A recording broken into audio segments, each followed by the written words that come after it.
Good morning students. मैं अंजू श्रीवास्तव, आपकी Hindi teacher. ई classes में आप सबका वेलकम है।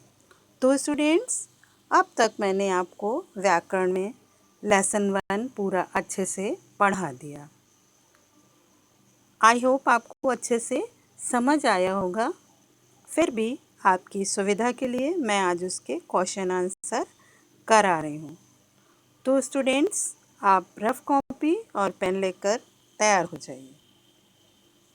मैं एक एक सेंटेंस को दो दो बार बोलूँगी और आप उसे नोट करिएगा। बाद में उसे अपनी फेयर कॉपी में नोट कर लीजिएगा। और आपके पास बुक्स ही हैं, ये आपके बुक्स के ही क्वेश्चन आंसर हैं, जिससे आपकी प्रिपरेशन भी होती रहेगी। तो चलिए स्टार्ट करते हैं लेसन 1 का क्वेश्चन नंबर 1। तो हम देखते हैं क्वेश्चन नंबर 1 क्या है।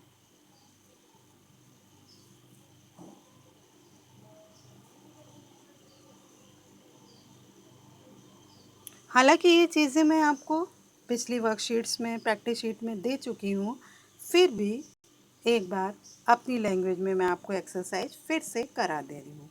हमारा फर्स्ट क्वेश्चन है, वाक्य किसे कहते हैं? वाक्य और पद में क्या अंतर है? तो स्टूडेंट्स नोट करिए। वाक्य की परिभाषा, पहले वाक्य लिखिए। दो या दो से अधिक शब्दों के सार्थक समूह को वाक्य कहते हैं। दो या दो से अधिक शब्दों के सार्थक समूह को वाक्य कहते हैं। जैसे मोहन पुस्तक पढ़ता है। जैसे मोहन पुस्तक पढ़ता है। जबकि बीच में लिखिएगा, फिर नीचे की लाइन से आंसर लिखिएगा। जबकि अब पद डालिएगा। पद वाक्य में आए हुए शब्दों को कहते हैं या वाक्य में प्रयोग हुए शब्दों को कहते हैं। जैसे मोहन पुस्तक पढ़ता है। पद वाक्य में आए हुए शब्दों को कहते हैं। जैसे मोहन पुस्तक पढ़ता है।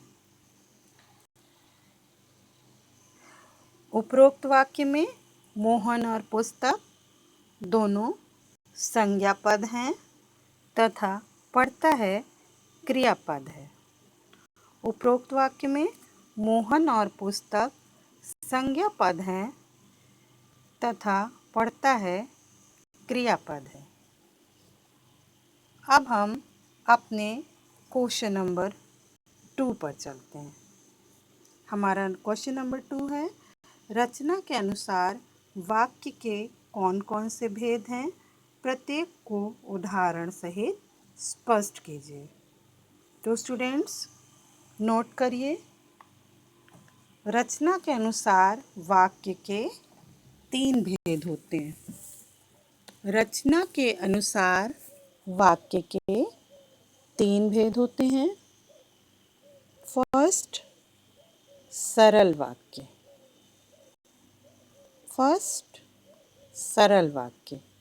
अब सरल वाक्य की परिभाषा नोट करिए।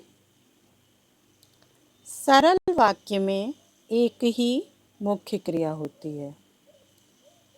सरल वाक्य में एक ही मुख्य क्रिया होती है। पूर्ण विराम। इसमें उपवाक्य नहीं होते। इसमें उपवाक्य नहीं होते। जैसे मुझे कल दिल्ली जाना है। जैसे मुझे कल दिल्ली जाना है। नीचे की लाइन में लिखिएगा, उपर्युक्त वाक्य में एक ही क्रिया जाने की हो रही है। उपर्युक्त वाक्य में एक ही क्रिया जाने की हो रही है, अतः ये सरल वाक्य है। अतः ये सरल वाक्य है। पूर्ण विराम हो रही है के बाद कॉमा। अब सेकंड लिखिए संयुक्त वाक्य। सेकंड संयुक्त वाक्य नोट डाउन करिए। संयुक्त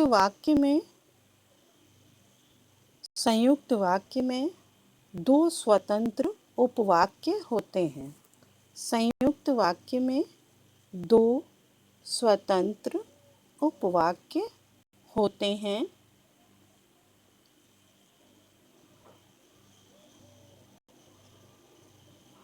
तथा वे किसी योजक या समुच्चयबोधक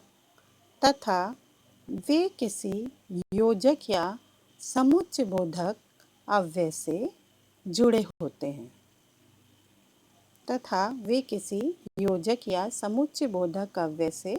होते हैं। जैसे मोहन दिल्ली जाएगा और शीला यहीं रहेगी। जैसे मोहन दिल्ली जाएगा और शीला यहीं रहेगी।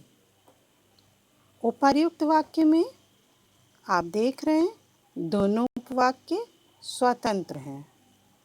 उपर्युक्त वाक्य में दोनों उपवाक्य स्वतंत्र हैं तथा वे और नामक समुच्चयबोधक अव्यय से जुड़े हैं।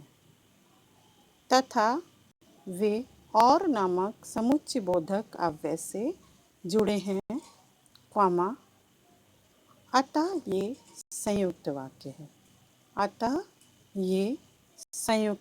है। थर्ड मिश्र वाक्य लिखिए।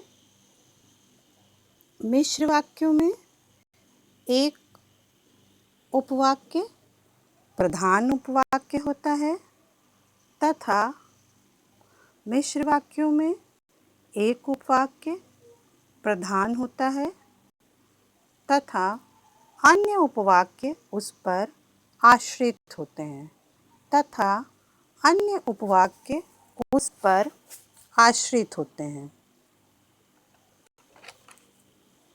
और ये पर किसी व्यधिकरण अव्यय से जुड़े होते हैं जो ज वाले शब्दों से या की से शुरू होते हैं। जैसे मैंने वही मकान खरीदा है जहां आप रहते हैं। मैंने वही मकान खरीदा है जहां आप रहते हैं। उपर्युक्त वाक्य में मैंने वही मकान खरीदा है प्रधान उपवाक्य है। उपर्युक्त वाक्य में मैंने वही मकान खरीदा है प्रधान उपवाक्य है तथा जहां आप रहते हैं उस पर आश्रित उपवाक्य है।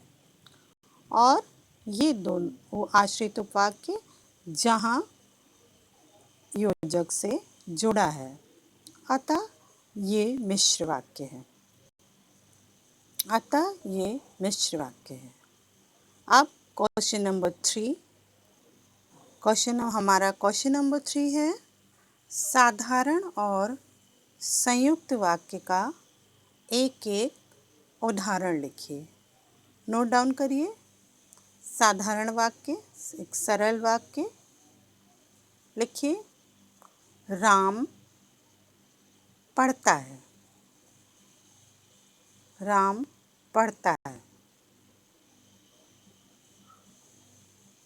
सरल वाक्य का उदाहरण लिखिए। राम पढ़ता है।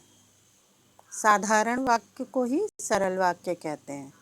फिर सेकंड संयुक्त वाक्य, इसमें लिखिए राम पढ़ता है और श्याम खेलता है। अब क्वेश्चन नंबर 4 क्वेश्चन नंबर 4 लिखिए। क्वेश्चन नंबर 4 है, वाक्य और उपवाक्य का अंतर उदाहरण सहित बताइए। तो इसमें हम पहले वाक्य की परिभाषा बताएंगे, फिर उपवाक्य की। आप लिखिए, वाक्य डालकर लिखिए, फिर वाक्य की परिभाषा लिखिए। मैं बोल रही हूँ। शब्दों के देखिए, सार्थक शब्दों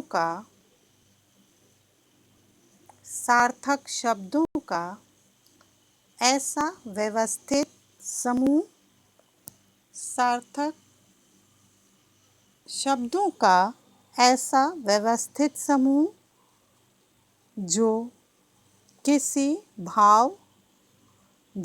भाव या विचार को पूरी तरह व्यक्त कर सकता है, जो किसी भाव या विचार को पूरी तरह व्यक्त कर सकता है, वाक्य कहलाता है।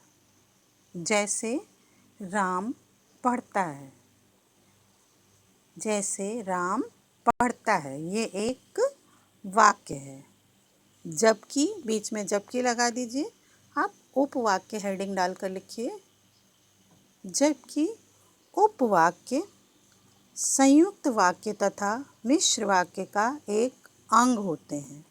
जबकि उपवाक्य मिश्र वाक्य तथा संयुक्त वाक्य का एक अंग होते हैं, जो किन्हीं योजकों से जुड़े होते हैं। जैसे राम पढ़ता है, उपवाक्य मिश्र वाक्य का एक अंग होते हैं, जो किन्हीं समुच्चयबोधक अवयवों से जुड़े होते हैं। जैसे राम पढ़ता है और श्याम खेलता है। जैसे राम पढ़ता है और श्याम खेलता है।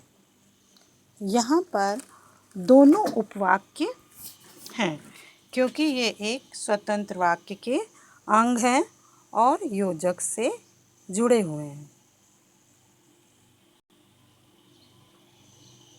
ओके स्टूडेंट्स, आई होप आपको सभी क्वेश्चन आंसर अच्छे से समझ आ गए होंगे और आपने उन्हें नोट भी कर लिया होगा।